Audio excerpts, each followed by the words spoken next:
Hi everyone, welcome to another Holmesland farming video. We'll be showing you how our Pedigree blue heifer Tara gets on calving. It's an exciting one.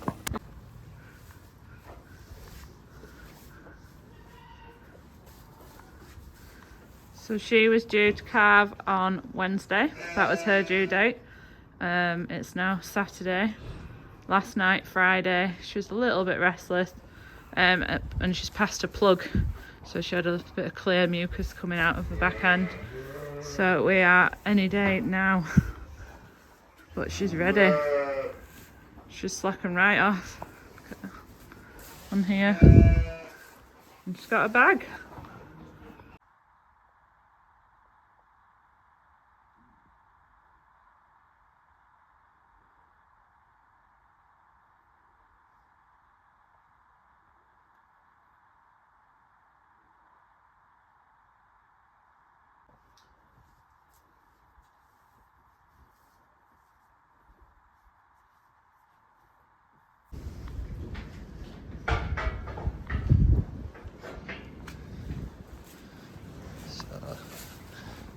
Here, Tara's calving.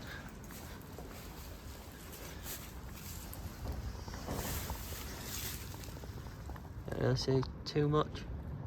That's the water bag just set up. So, yeah, see what happens soon. Stay tuned to find out. She pushed her water bag out about 3 AM and we've left her quietly after just checking that first bit to see how she'd get on and hopefully do it by herself. But at about 3:45 we decided we should have a look ourselves. Dan had already had a feel and put some ropes on.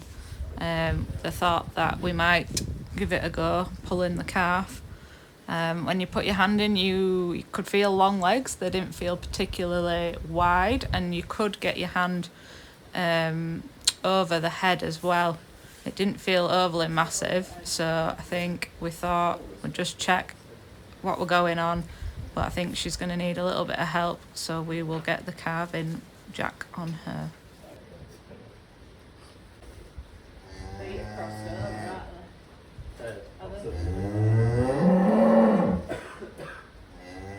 The other thing was that the feet were slightly crossed over, so that normally indicates a big calf or a narrow pelvis.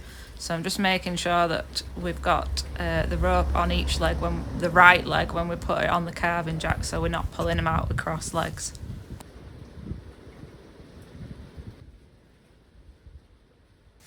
So I popped the calving jack on. It does look pretty brutal, but it can apply a lot more pressure than we can pulling them when they need that little bit more help. But we go very steady away, check that there's room, make a decision. We can slip the handle off if we think that there's an issue. But actually all that was happening is, as the pressure was applied, is that the jack was going up, even though you could feel again all around the head and onto the back. So whatever was going on, the calf wasn't budging anyway out.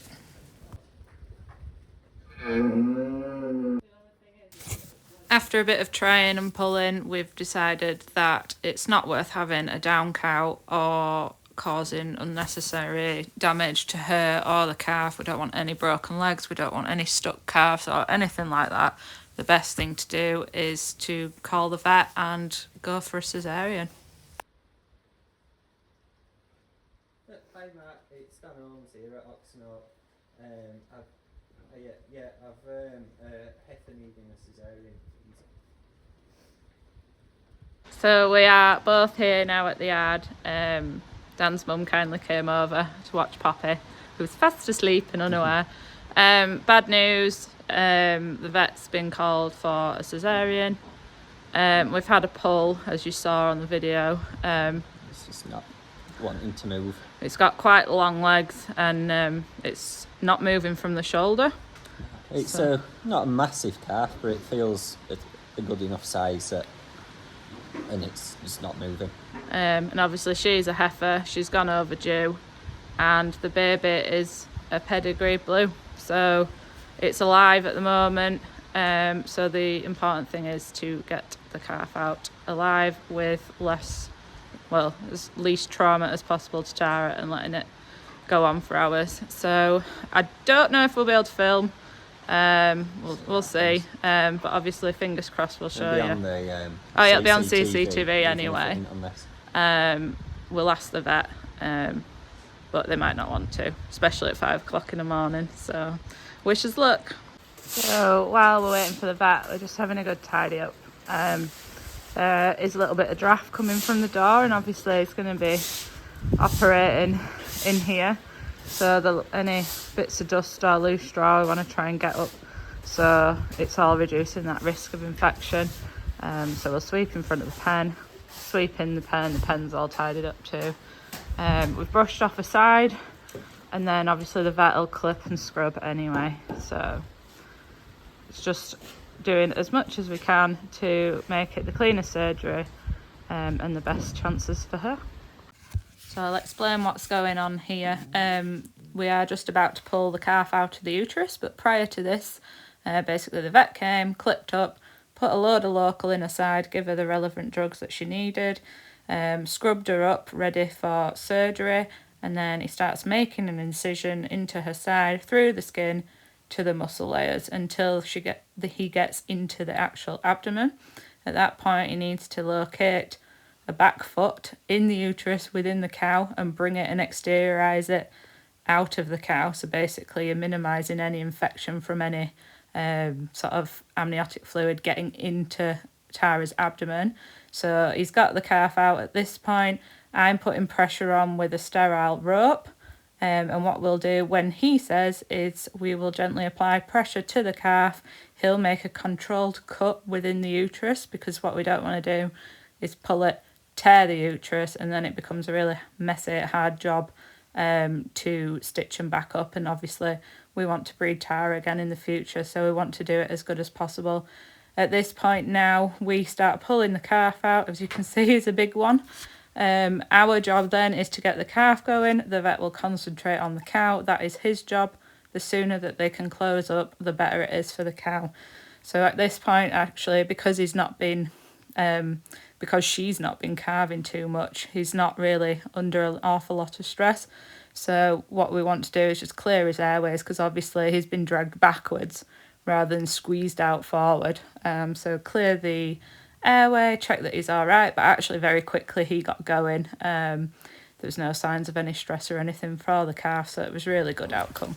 He's out safely. We have a very tall, very wide bull calf. Now you can see how wide his shoulders are. He's not particularly chunky, he's just very wide and very long.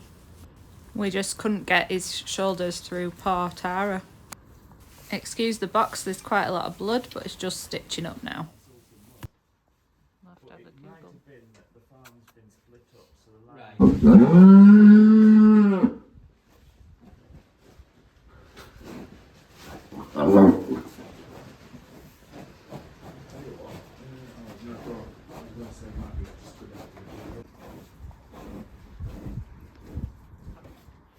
Good girl.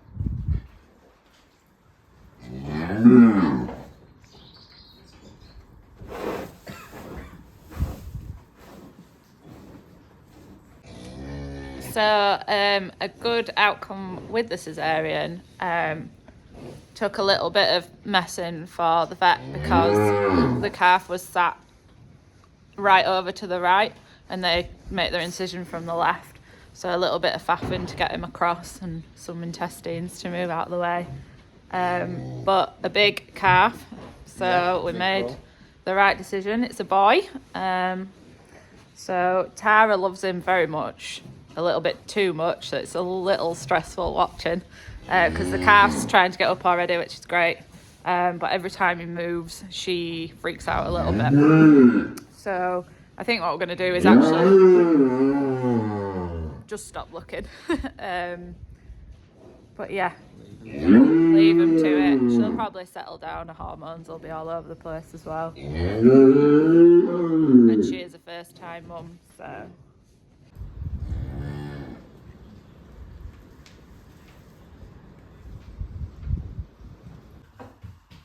So we've just come back home. We've left them to it, haven't we? Yep. Fend for yourself. Fend for yourselves, yeah. Hopefully they'll just settle down, no one around. I think he were born about 6:30 a.m. We've been up since 2. You've been at the yard since 2. Actually, probably earlier than 2, actually. It's 9 a.m. in the morning. We do deserve, we can't even speak, we don't know what's going on, a sandwich. So we're going to do that. We've got 6 hours basically to get colostrum into him. So we've got till 12 o'clock. I think he will get up on his own and do it. I think they just need leaving alone. So we will go check on them in a bit.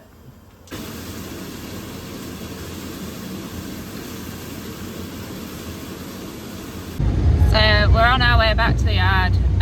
We are going to get him up and drinking. I don't think it'll take much encouragement. The problem will be her. So we're going to get her in the headlock and go from there.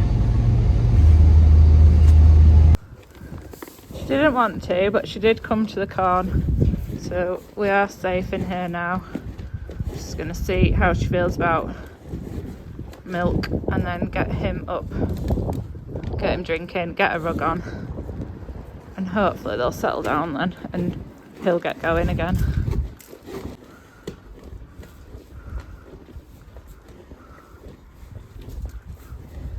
He's a beauty. Yeah. He's massive, isn't he? Yeah. She's a little bit kicky and he's not fully standing under her, so we're going to milk her and bottle feed him. I think is the safest thing for everyone. It'll get him going and then she'll be a bit happier too. He'll get colostrum straight from her obviously, but we also have some of the synthetic colostrum that we can give as well, so we might give that later if she doesn't want to cooperate. Throughout the course of the day, we have been bottle feeding him actually because it's just been a bit hard work getting him to stand up and get under her. She is settling down massively. She's a bit less protective over him. So that makes life easier. As you can see here, this is the next day. He's getting himself there now and standing up better, which is great. And this is 48 hours later and you can see what a difference it's made. She's much happier and he is getting up and going to find it all on his own. So the perfect outcome. And now we need name suggestions beginning with a W. Checked on the cameras. Cow and calf are doing great. He's up drinking by himself, so that means we don't have to drive. So Dan is pouring the fizz. We deserve it. Thank you for watching. Cheers.